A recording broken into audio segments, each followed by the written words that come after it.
About to walk in here and see Overlord. This is one of those movies where I haven't seen too many trailers, but the few advertisements I have seen for it give me pause and go, what is that? So I'm pretty excited to see this movie. I mean, who doesn't want to see a World War II zombie movie within the Thanksgiving season? So pretty excited to check this out and talk about it.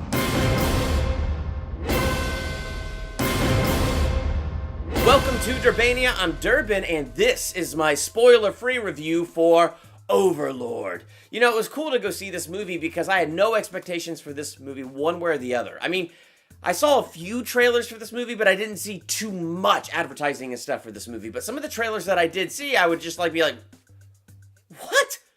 What did I just see? So it did spark the interest. The trailers did their job and sparked the interest, but I had no expectations for this movie to be either really bad or really great. And so I feel like when I went to see this movie, I wasn't let down. Like, I had no idea whatsoever what to expect out of this movie. And I enjoyed this movie more than I thought I was going to enjoy it. I mean, right from the very beginning, I feel like they do a good job just bringing you in. This huge war scene just begins. They're in the plane begins to crash, crazy stuff ensues, and I felt like I was immersed in the action, I was immersed in the intensity, I was immersed in the confusion. It really was an excellent war scene. It kind of pulls you in from the beginning and sets that tone from the beginning.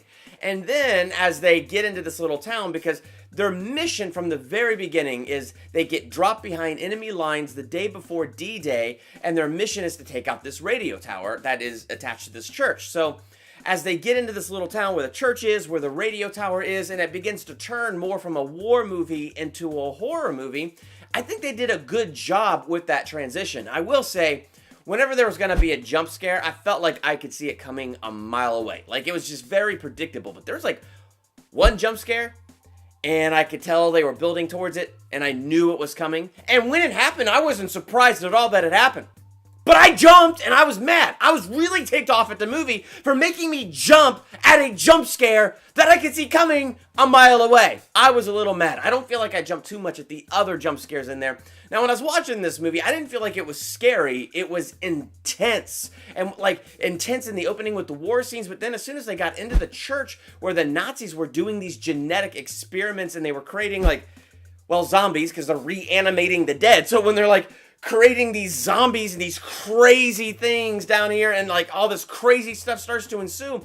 I mean, I thought they did a good job and it was really intense. They immersed me into it. They built the environment up. I thought it was really interesting when Boyce was walking around inside the church and you're hearing the crazy noises. He goes up to that wall and looks through that hole and there's crazy stuff going on over there. And it's crazy, man. And they did a really good job building up that environment and building up the intensity.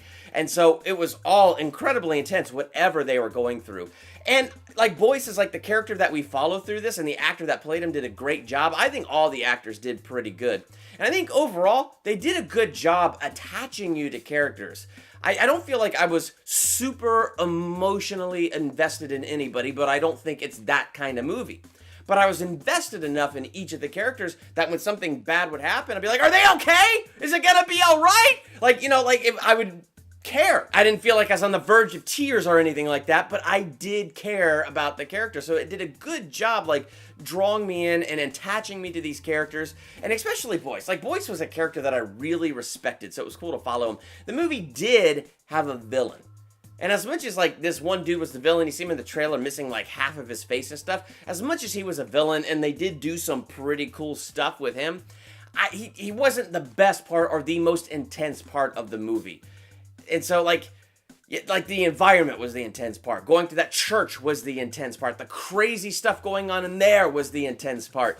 So, all of that was more intense than, focusing on a central villain. And he sort of was a central villain and sort of wasn't. I don't know. It was interesting. Now, if you don't like gore, this is not going to be your movie. Because this movie is extremely gory. And, I don't know. I don't feel like gore entirely grosses me out. It kind of depends on the movie. And this would not be a movie where the gore grossed me out. But there were scenes that were incredibly uncomfortable and they would do things that were painful to characters that I kind of felt some of that pain. I just found myself wincing in my chair ugh. In the end, I'm going to give this movie a solid B. I enjoyed this movie way more than I was expecting to enjoy it. I'm not in a hurry to see it again. It wasn't bad.